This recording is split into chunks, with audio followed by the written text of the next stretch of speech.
announced for the presidency in Texas, in which he called people coming across the border from Mexico vomit.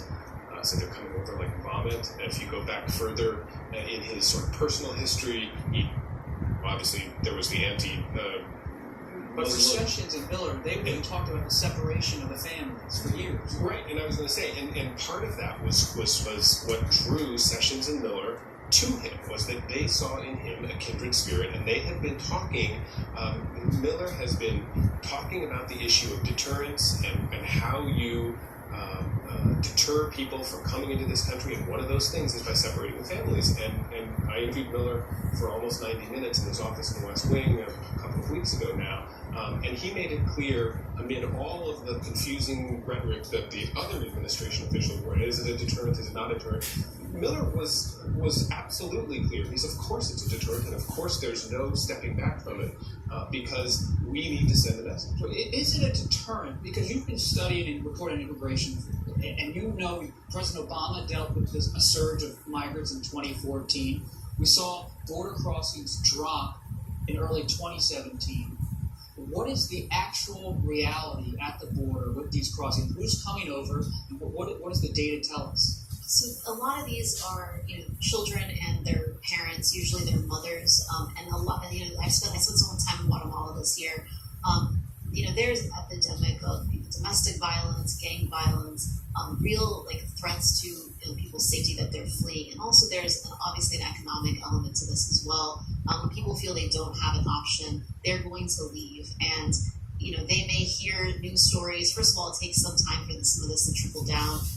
But we'll wait and see when we'll have new border crossing numbers at the beginning of July. We'll see if there's been a big drop-off. But, for the last 3 months, even as the administration's rhetoric has sort of heated up, those numbers have not ceased. They've continued to increase, especially over last year when there was, as you mentioned, a pretty significant drop in the first few months of the Trump administration. I just wanted to sort of build off of Michael's point. I mean, the rhetoric that President Trump used during the campaign has continued up until this very moment.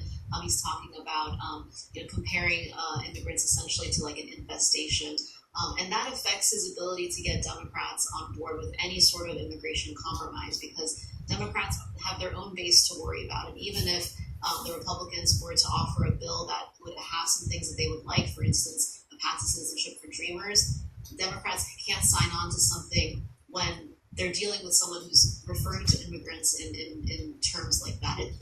Just isn't. That's such a good point. Why won't the Democrats give President Trump the $25 billion he wants for a border? Well, they might be willing to give him the $25 billion he wants for a border wall. In fact, Chuck Schumer tried to give him that $25 billion, and he says the president wouldn't take a yes for an answer. They're willing to do that as part of a larger negotiation, but there are some aspects of the Republican plan that are just a no-go for them to get to this point. They're not going to accept, for example, something that deals with the DACA population but doesn't give them legal certainty that they can stay in this country, or that cuts legal immigration in half, doesn't allow people to bring family members. Right. It goes back to Miller and Sessions. There are changes to the immigration system, both legal and illegal, that Sessions and Miller have been wanting to put in place in this country for many, many years.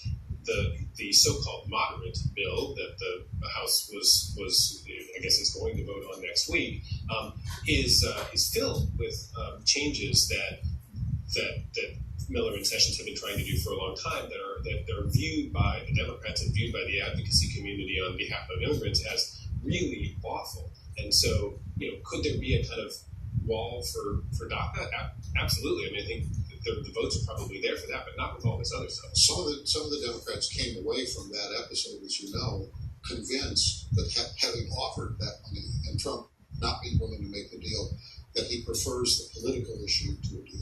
Is this a turning point, Dan? I think back to the ban on Muslim country, people coming from Muslim countries. It's barely talked about in Washington some days. You think about even the North Korea summit, it seems to fade from the headlines. This is the issue this week. Does this become a real pivot for the whole midterm scene as both parties barrel toward November or not? Well, I think it's premature to make that assessment, just for the reasons you say. Things move past us and we forget what happened 3 days ago, 5 days ago, let alone 2 months ago or anything.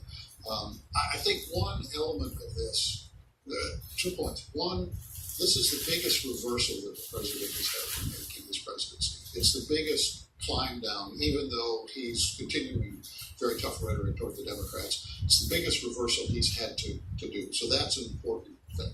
But the second is everything that we've been talking about so far tonight are questions that are unresolved and problems that are not yet fixed and that don't seem likely to be fixed in the next 20 days or 30 days. So the degree to which those kinds of issues are continuing to fester into the fall could continue to make this issue a really problematic one for the Republicans. I also think that chapter 1 of this story still isn't over. I mean, until you're able to find the children who belong to the parents and reunite them, we are still sort of squarely in the first chapter of this story. And then there's a whole second chapter that has to do with competence. There's the morality story, but there's also the competence story, which is that if this administration was not even able to impose its own policy, which, as you point out, they've been thinking about for years, in a competent manner, keeping track of children so that you don't lose them, being able to tell people where those children are,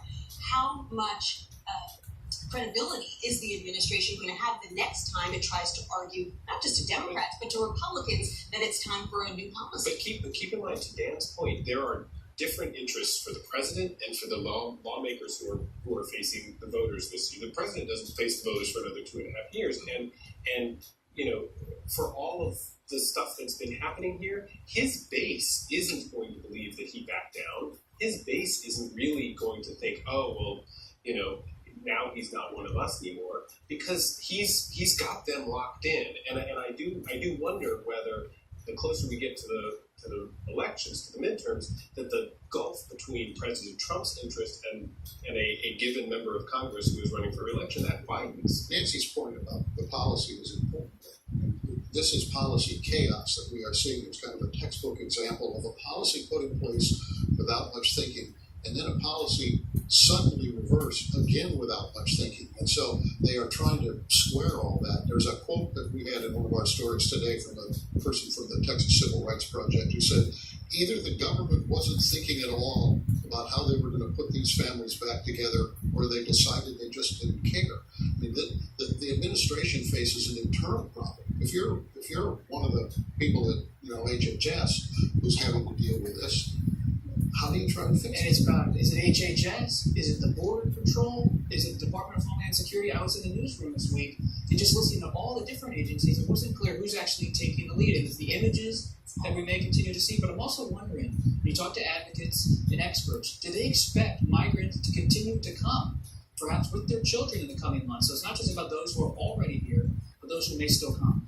Absolutely. I haven't talked to anyone who thinks that this is going to effectively shut off. I mean, people may think twice, but they are still going to take their chances. And let's remember, they called this a zero tolerance, 100% prosecution policy, but even at its height, they were really only prosecuting 60%. I mean, they just don't have the capacity to prosecute every single person that they catch crossing the border illegally. And so people are going to still take their chances and hope that they'll be able to cross, claim asylum, and eventually be released. And on the question of the competence and sort of thinking through their policies, this week reminded me so much of the week that the first trial began. Yeah. I was at the airport at Dulles interviewing people who were waiting for their family members to get out. There were lots of lawyers there, and throughout the weeks just reporting. I mean, we didn't even know who exactly the ban applied to in the beginning. Did it apply to green card holders? At first it did, then it didn't. It is frustrating trying to answer editors' questions when you just have no idea what the policy is. And I felt that way this week too. It was just so difficult trying to figure it out. I think even our sources in the government didn't know. And the Republican Party, the party that stood by this president for over a year now, Right. finally seemed to gently say stop. Right, and in some cases, not so gently. I mean, you had Republican senators and members of Congress who've been so reluctant to cross this president, really saving that up, suddenly saying, this is not humane, you have to change it. And a growing frustration that just in the past 4 days, first the president said, I'm 1,000% behind your legislation. Then he said, well, I'm going to change it after you pass it, which, by the way, is not how government works. Doesn't work that way. And then he said, I need you to pass it. And then he said, just rip it all up and we'll do it after the midterms. I mean, if you're a member of Congress and you're getting these messages, it leaves you extremely. Well, we have to keep an eye on Congress. I know I say these stories can come and go, but we'll keep an eye on Congress, Republicans, Democrats, most importantly, the people who are affected by policy. Thanks, everybody. And our conversation will continue online on the Washington Week Extra. You can find that later tonight at pbs.org/Washington Week. I'm Robert Costa. Thanks for joining us.